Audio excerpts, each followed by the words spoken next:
Love is a powerful force, but when it goes wrong, What the heck? all that passion has to go somewhere. Sooner or later, it will emerge as anger, revenge, Shut up! or even murder.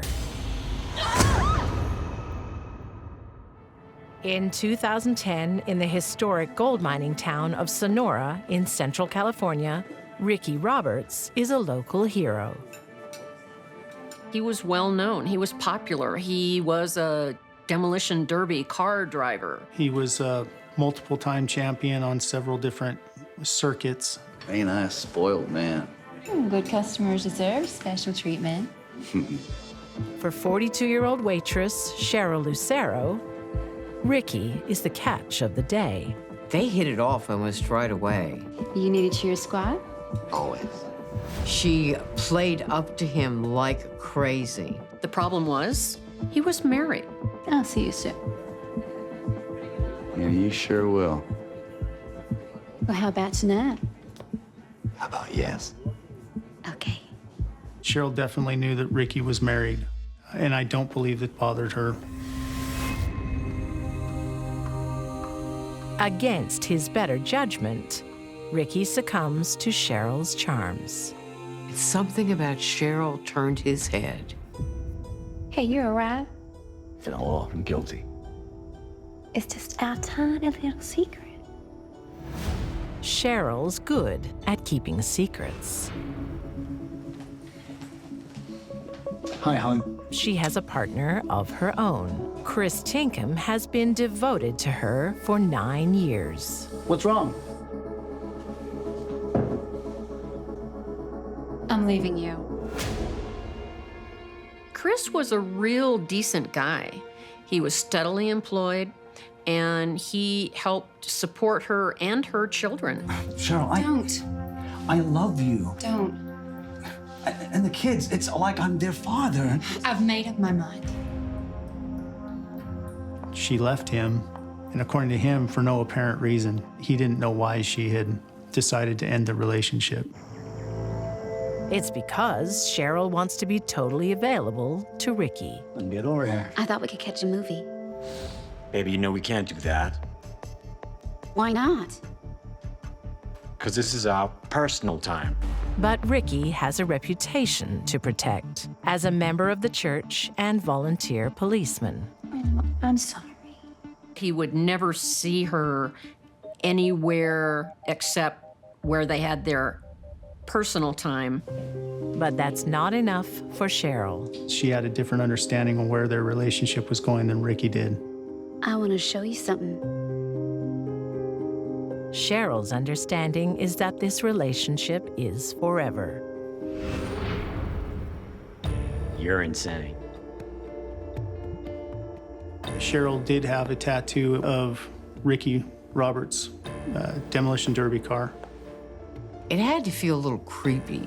That tattoo was a clear message to the world. Ricky is mine, or he's no one's. Nearly a century earlier, in rural Texas, another couple are much more in tune. Right from the start, Amor Phillips and Clara Weaver know exactly where they're heading. Would you like to dance? I would. Thank you. Well, they were quite a couple. They both had big dreams, in part because they were both exceptionally good-looking. Together, they thought, we can make any dream we have come true. I could watch you dance all night. Play your cards right, and maybe you can. Where do you go when you want to realize dreams? You set your compass for Hollywood. The glamorous newlyweds are immediately at home amid the glitter of Tinseltown. Clara dances as a showgirl, a stepping stone to Hollywood stardom. She came here with all kinds of ideas about being the next film star. I think she liked to be the center of attention, and she felt best when she was. Meanwhile, Amour stakes a claim in California's booming oil industry. He was selling oil stocks, and he was doing very well at it. As so many people were in LA, they were finding oil all over the place. All their dreams are coming true. Close. No peeking. No peeking. I'm not. Bought a big home. Okay, open your eyes. He bought expensive things. He appeared to shower things upon Clara. A housewarming present.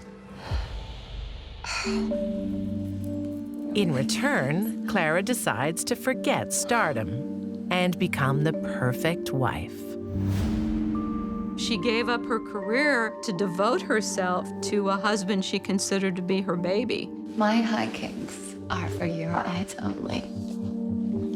It's a life of luxury and leisure. And this is the formal dining room. You really struck gold. Well, oil, actually. There's just one problem. You know, it's all Armor ever talks about. When he's here, that is.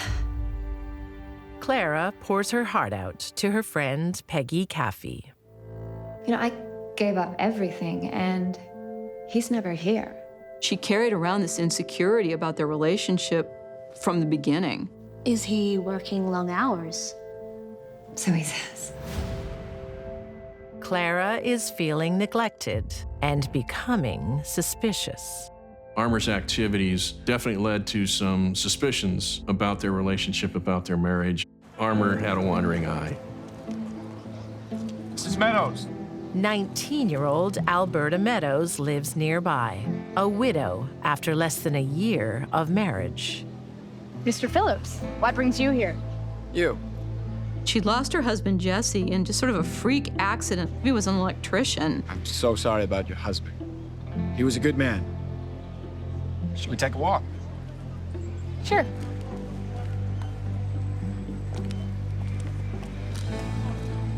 Flirtation or just neighborly friendship? Well, if you ever need a man around the house, just give me a call. Good day, Mr. Phillips. Innocent or not, the encounter doesn't go unnoticed. And no one enjoys a neighborhood rumor like Mrs. Julia McElroy. The woman was just an unbelievable gossip. If there was anything going on in the neighborhood, she had her fingers on the pulse beat. And only too happy to share whatever she learned. Thanks, my dear. So, how's married life? I'm very lucky. Armor spoils me rotten. He was being so nice to poor Alberta the other day. Really? Where was that? At the park. This did not make Clara in the least bit happy. Clara is convinced another woman is stealing her husband. But in the California of 2012, Cheryl Lucero is doing the stealing. She even stalks Ricky Roberts' wife to size up the competition. For some women, it's not so much that they're in love with the married man as they are in competition with his wife. I swear that lady is following me. What? Do you know her? No. Come on, let's go. They like the idea of stealing a man away from another woman. Blinded by passion, Cheryl is obsessed with Ricky. She'd gone so far as to make wedding invitations with her name and Ricky's name on them.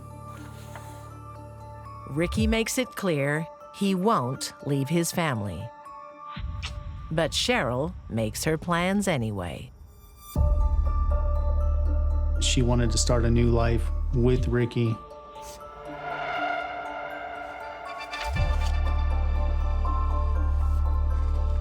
She also had a shrine in her house to him and articles of his clothing. This is way over the top. In her mind, she was going to be Ricky's next wife. It was really bizarre. It was like she thought by acting this stuff out, she could just make it come true by her own will. But Cheryl's fantasy world is about to be shattered by harsh reality. Hey, stranger. What are you doing here? Well, I haven't heard from you, have I? Ricky just had enough. We're done, okay? You understand? Done. Yeah, we're done. No. He ended the relationship. Basically told her to leave him alone. Ricky! The breakup doesn't end Cheryl's obsession with Ricky. It just redirects it. She started, in his words, to stalk him. Stalking should be considered a very serious offense. You never know where they're going to strike or how. Ricky wants Cheryl gone. Hey, Ricky, come in. He calls on his police friends looking for advice. What's up? I'm being stalked by a woman. Ricky brought to the attention to somebody at the police department that he was having issues with a lady. He never did file a formal report. Really, he thought Cheryl was a little nutty and needy, but he didn't think she was a danger. Ricky is wrong. When passion turns to pain, love can reveal its dark and dangerous side. I don't believe that Ricky knew that she had that level of a dark side to her. I doubt that he had ever seen it. If she couldn't have Ricky, no one would. In 1920s Los Angeles, Clara Phillips also faces the painful side of passion. She believes her husband Amour is cheating. She's concerned she's gonna lose her husband. What's the matter? I know about you and your whore. Clara convinced herself that there was an affair, whether there was or not. You and Alberta. That is nonsense. You're crazy. Right, I'm not crazy. You can't. Clara becomes a woman obsessed. Is that her? Yes, that's her. Clara shares with Peggy her suspicions about Armour and Alberta. Together, the women set out to spy on Alberta to prove Clara's suspicions. She knew the bank where she worked. She had a general idea of her routine. Oh, she was absolutely and utterly obsessed. For days, they follow Alberta's every move, but see no evidence of an affair. Unconvinced, Clara hatches a new plan. Claire's got something despicable on her mind. On a midsummer evening in July 1922, Alberta leaves work to find Clara and Peggy waiting by her car. Alberta, would you mind giving us a lift? Sure. One of you'll have to get in the back. Is that okay? That's fine.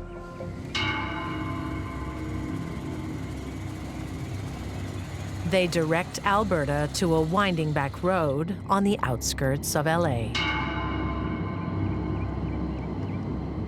She asks Alberta to stop and said, "Could we get out of the car and take a walk?" Can we have a chat?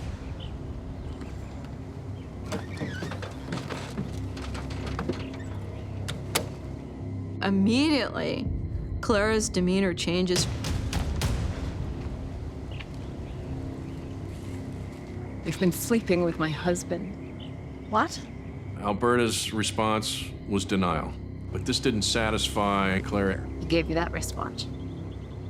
No, I bought this for myself. I can show you the receipt. Clara, me? Shut up. Clara's not interested in explanations. She wants revenge.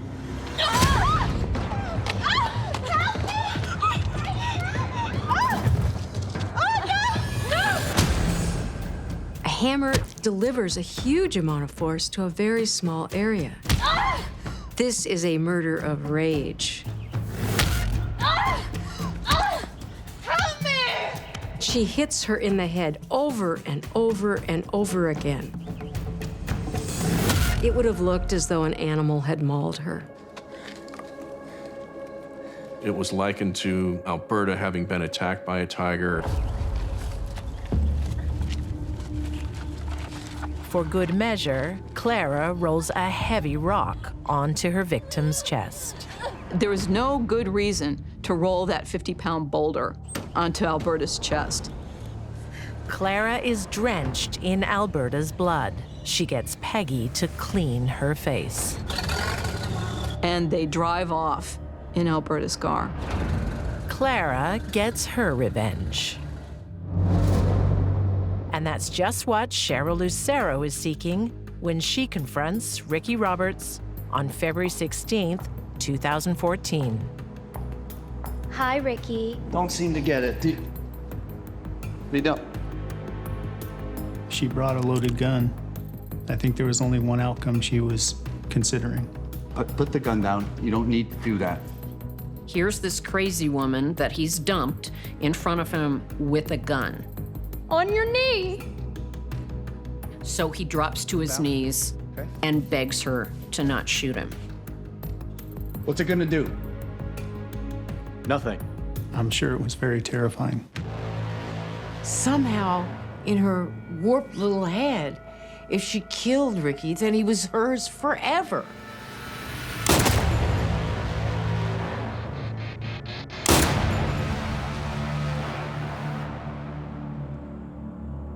She's a murderer. I don't know what else to say about her.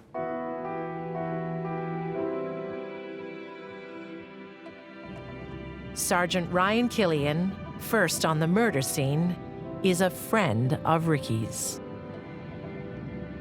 Seeing him in that position shocked me.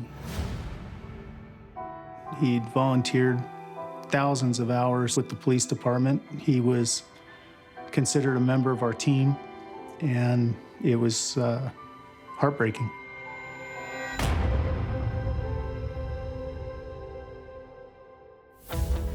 At first, Cheryl maintains her innocence and even denies her affair with Ricky. But at her home, police discover her bizarre shrine and an even more incriminating memento. That shell casing that had been used to shoot Ricky Roberts was found in her bedroom. We found these in your apartment. Cheryl kept a shell casing from the crime scene. Still, Cheryl denies the killing. She changes her story time after time. I shot him, but it was an accident. Her stories were preposterous, contradictory, and totally unbelievable. Didn't look like no accident to me. The jury agrees, and in 2015, Cheryl Lucero is convicted of first-degree murder and sentenced to 50 years to life. A good man made an error in judgment, and it cost his life. Cheryl was revealed for what she really was. Whatever she wanted, she was gonna get. It didn't matter who stood in her way.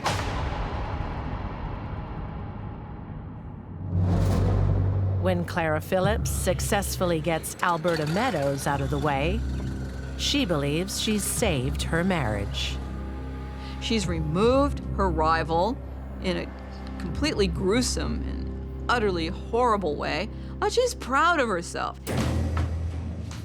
Darling, I am going to cook you the best meal ever.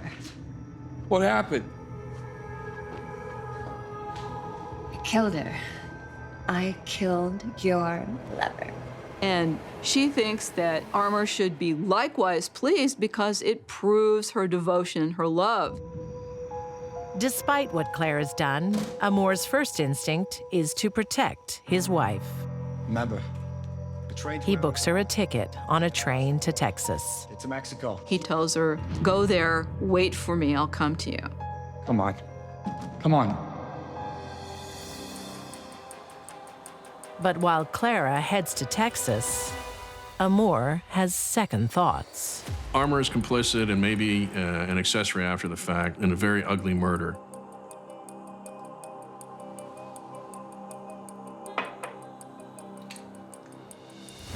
Operator. I need the police. He drops a dime, he rats his wife out. Clara is arrested and returned to LA for trial, where the former Hollywood showgirl finds the newspapers have made her a scandalous celebrity. Tiger Woman! Look at the camera! Beautiful! Look at the camera, Tiger Woman! Yes, smile! They're calling her Tiger Woman because everyone described Alberta Meadows' body as being like it was mauled by a tiger, and hence Tiger Woman. She recognized that once again, she had a stage. She was the center of attention, and she enjoyed it.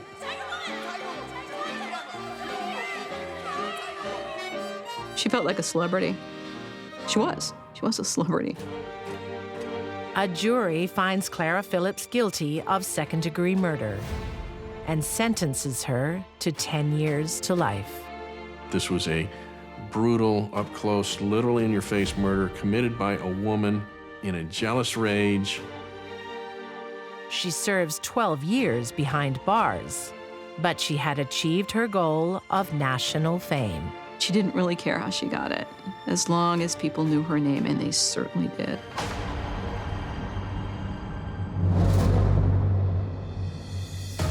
We can't always see when love isn't meant to be. Okay.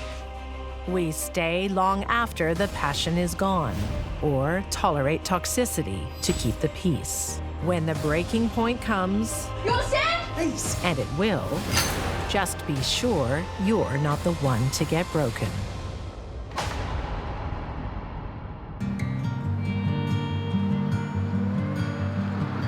On the outskirts of Austin, Texas, 31-year-old Brian Allen has a new love in his life. Thank you. My pleasure.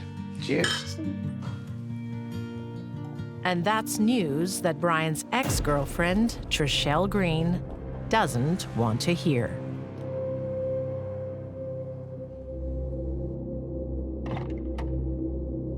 Brian was inside with a girlfriend he was dating at the time. Brian was best known as being a successful businessman. Sounds like my truck.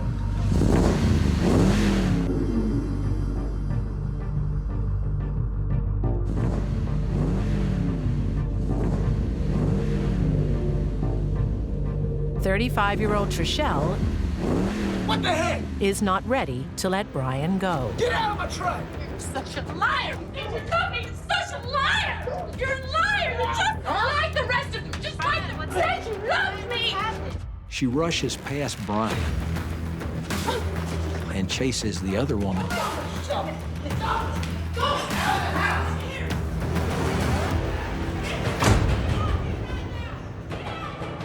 She locked herself in the bathroom, and Trishelle is screaming at her and cussing at her from outside the bathroom. You said you loved me! You said you loved me! Get out! This is not your house! Get out! Get out! Trishelle's anger and the behavior that resulted was unbridled. She didn't care what she did or who saw it.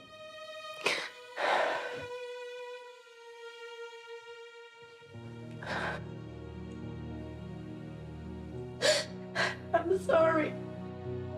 Trishelle and Brian's relationship has been on and off for years. Love you. I can't do this again. Trishelle was able to talk her way out of almost anything that she did. But I know we're meant to be together. I know it.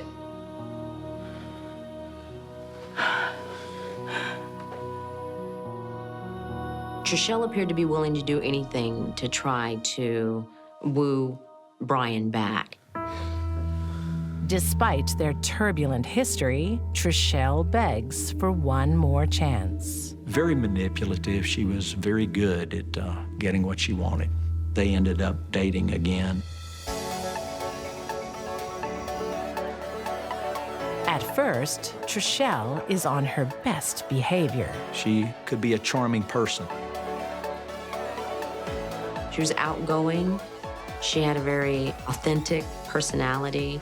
She could come into a room, light up the room. In 2007, Brian and Trishelle marry and happily plan a future together. That's some job. You know, I love a challenge. He owned a construction company, and it was very, very successful business. We want to build a feature metal arch right across here. He just had a knack for looking at a problem, a building problem, and being able to solve it. Brian makes Trishelle an equal partner, and she works in the office doing payroll. Together, they plan their dream home. He gave her whatever she wanted. When they designed the house, he let her make all of the decisions. He spared no expense. When's my home going to be finished? Soon. Very soon. I'm building you a palace. But Trishelle's bad behaviors are re-emerging. I gotta go. He was working more hours. She was working less hours. What about the wages? You do them. On the surface, even though it appeared they had everything, there was something brewing underneath. Trishelle doesn't play by the rules.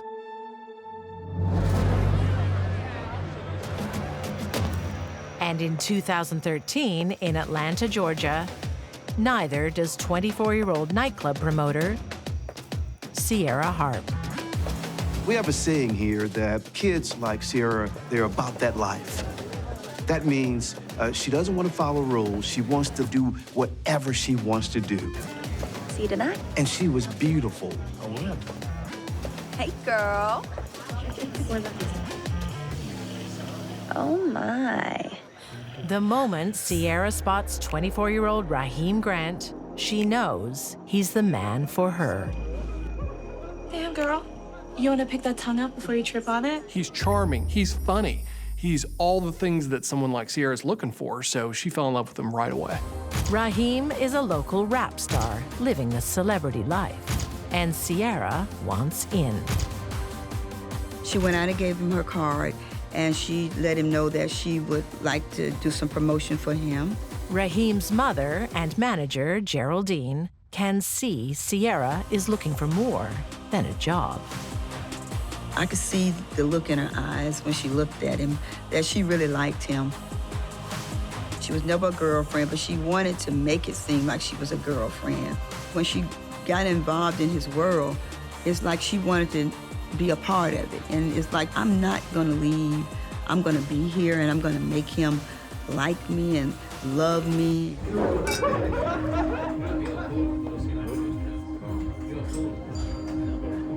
She was a hurricane who didn't care who she caught up in her whirlwind.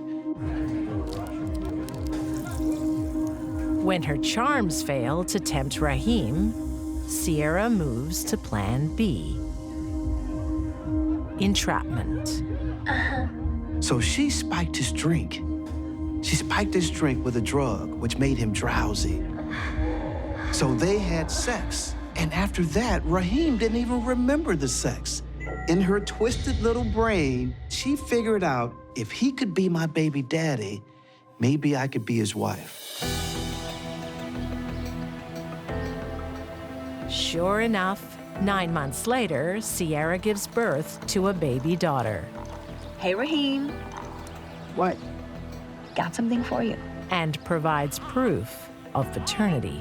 Sierra thought that this baby would lead Raheem to ask her for her hand in marriage.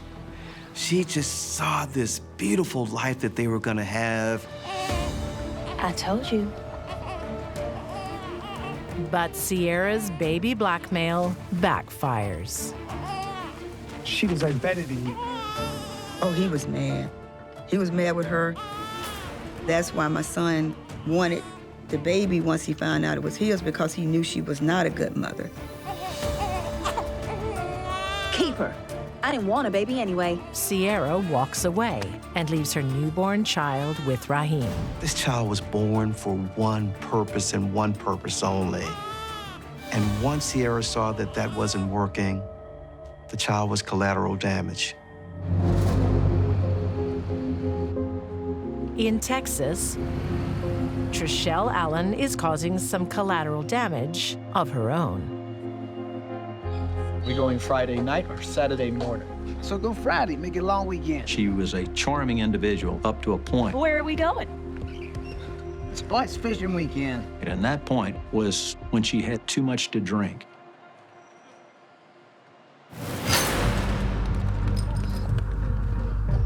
Alcohol seemed to fuel her temper. What's the matter? You're going away without me? Her temper would go off like a switch, and she would become very abusive. You're a jerk. When she reached that point, nobody could reach her. She had serious mood swings, and she medicated herself with alcohol. Brian is hoping Trishelle will settle down when they finally move into their dream home. The house was a very lavish house. But even a multi-million-dollar mansion can't satisfy Trishelle. Susan! How are you? I'm good. Your house is so lovely. It's okay. It's not exactly what I wanted. You're kidding, right? No. The kitchen's all wrong. He built the house the way she wanted. She wasn't happy. She never seemed to be happy with it. Please, not now. Why? You can't handle the truth, big man? Brian wanted to give Trishelle everything, and he did, but what he didn't understand was, for her, there was never enough. Hey, Trishelle, why don't you show me the rest of the house? Sure. Why not? Take his side, then. I know. It's okay. I'll go. Brian had gotten some hints from loved ones. They saw the relationship taking an ugly turn. Leave me alone, I've had it. We need to talk. At one point in their relationship, they got into an argument. I'm pulling down again, huh? Trishelle actually got a wine glass and laughed about the fact that she would cut him with a glass. Some of his friends even told him that one of these days that it's going to be a fatal if you stay, but he wouldn't leave. The marriage is hanging by a thread. The relationship had reached a level where there was a complete disregard for being husband and wife. It's open warfare. Every conversation is a chance to cause pain. At one point, she said she hoped he'd crash into a tree and die before he got home.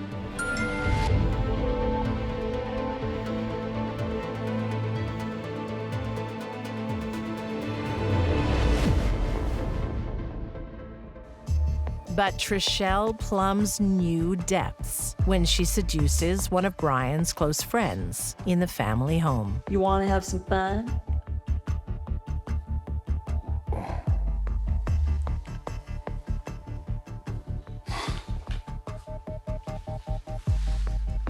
There's no doubt in my mind, Trishelle wanted Brian to know she was having sex with a friend of his.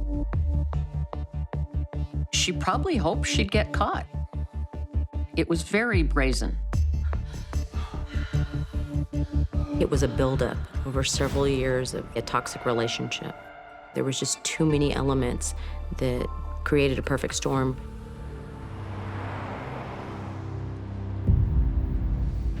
Finally, Brian confides in a friend that he's had enough. I've got to divorce her. I'll give her half of everything. Brian didn't want to do it, but he realized that he needed to. I'm sorry. Me too.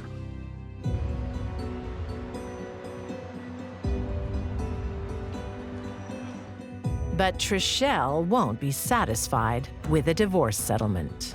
She wanted to stay in the lifestyle she had become accustomed. She wanted the money. She felt like she may lose everything if he were to leave her. In Atlanta, Georgia, Sierra Harp is also facing an uncertain future.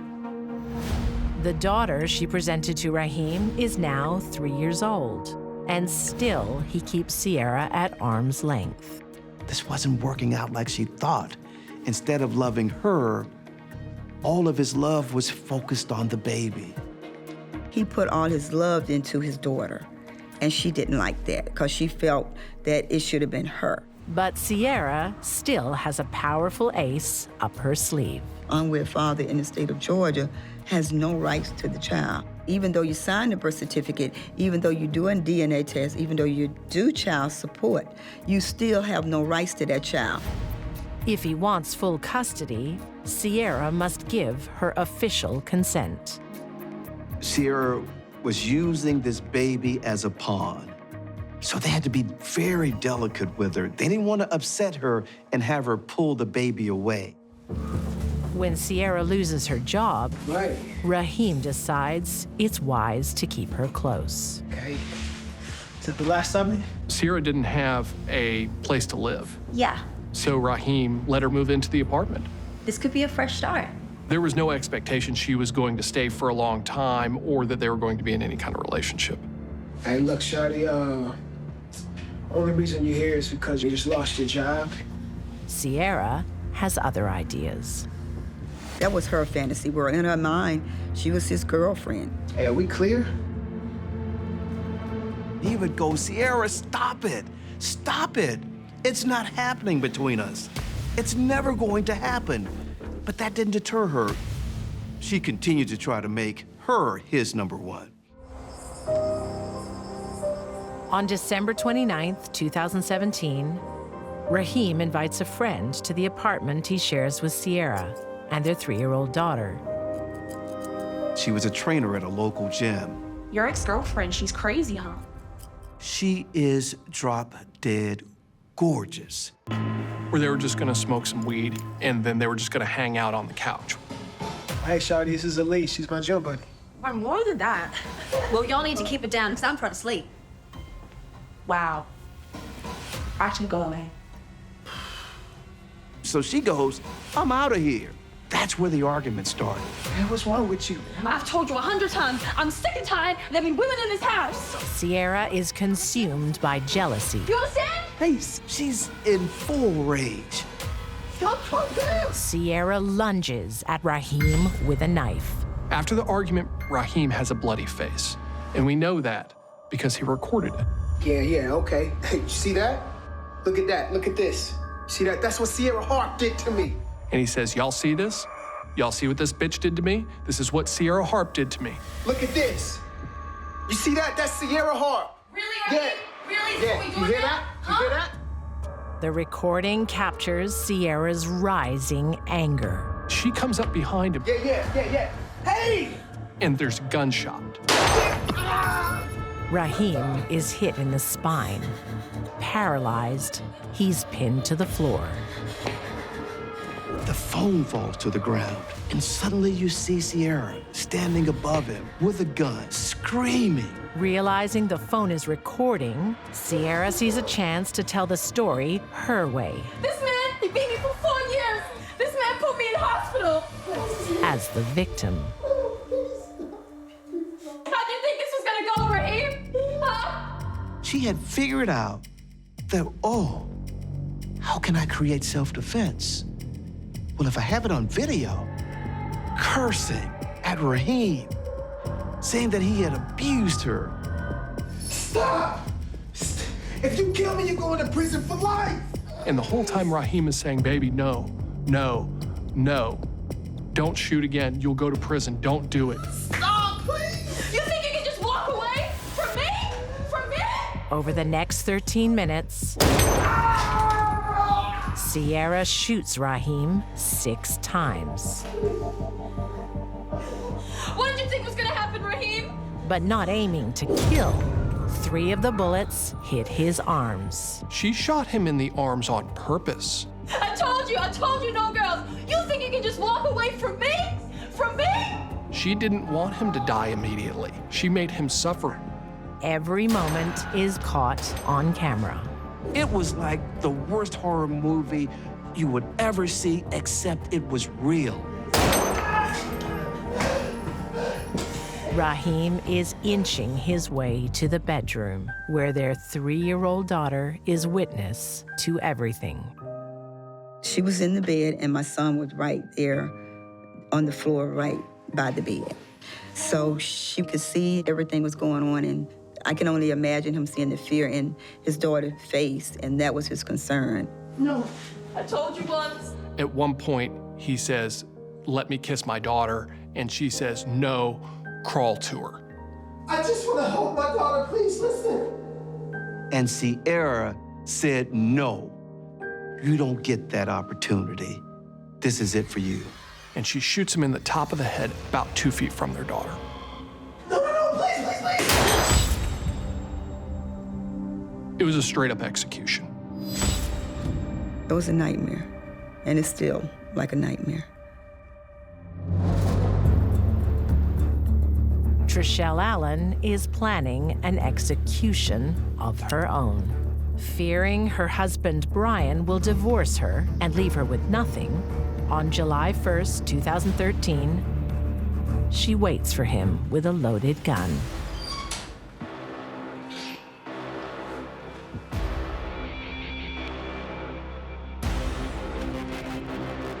She was on the brink of losing everything, and she acted out desperately.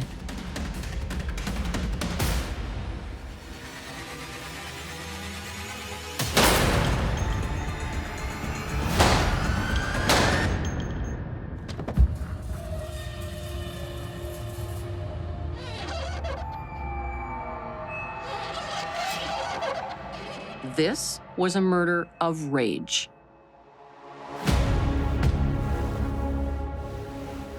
Trishelle calls 911.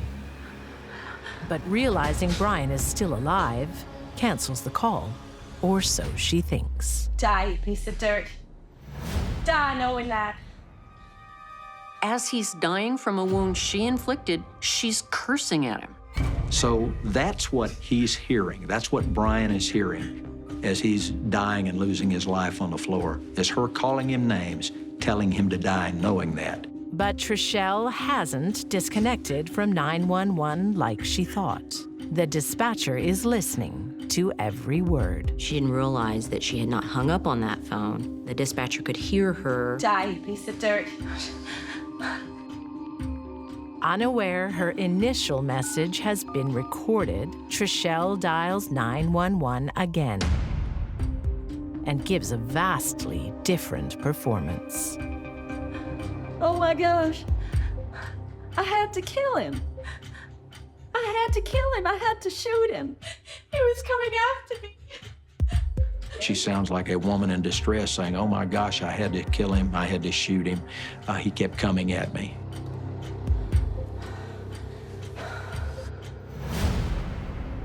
But it's the first call, her accidental confession, that seals her fate.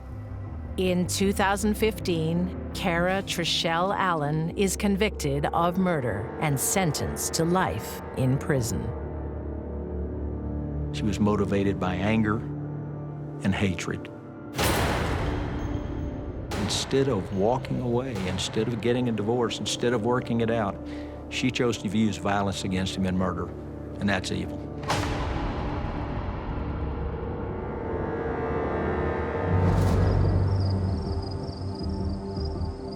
Sierra Harp has also chosen murder.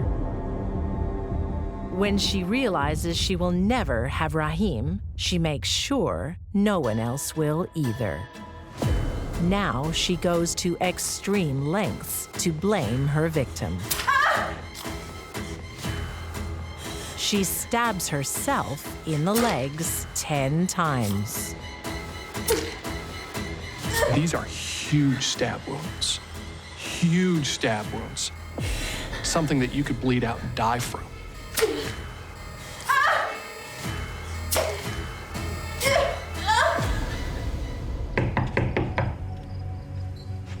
Sierra staggers to a neighbor's house. Oh my God, I need help. And starts to spin her lies. Raheem, he tried to. Raheem did this? The severity of her injuries give credibility to her story of self-defense. 911, what's your emergency? Yes, I need an ambulance. And the police, hurry! At first, even the police believe her. Can you explain this video? Until they examine the video from Raheem's phone, frame by frame. I don't know what you're talking about. So then he just hits play. And she's watching. And with a single frozen frame, Sierra's lies are exposed. Where are your injuries, Sierra? Her legs aren't stabbed in the video. She stabbed herself afterward. In 2019, Sierra Harp is convicted of 5 counts of aggravated assault, possession of a firearm during a crime, and voluntary manslaughter. She is sentenced to a total of 125 years in prison. I'm not sure I've ever seen somebody who is so evil and manipulative as Sierra Harp. Sierra finally realized Raheem would never be hers, and if she couldn't have him, no one would. That's her main goal. I'd rather see him dead first. And that's what she did. She took his life. Because she's not crazy. She's straight evil.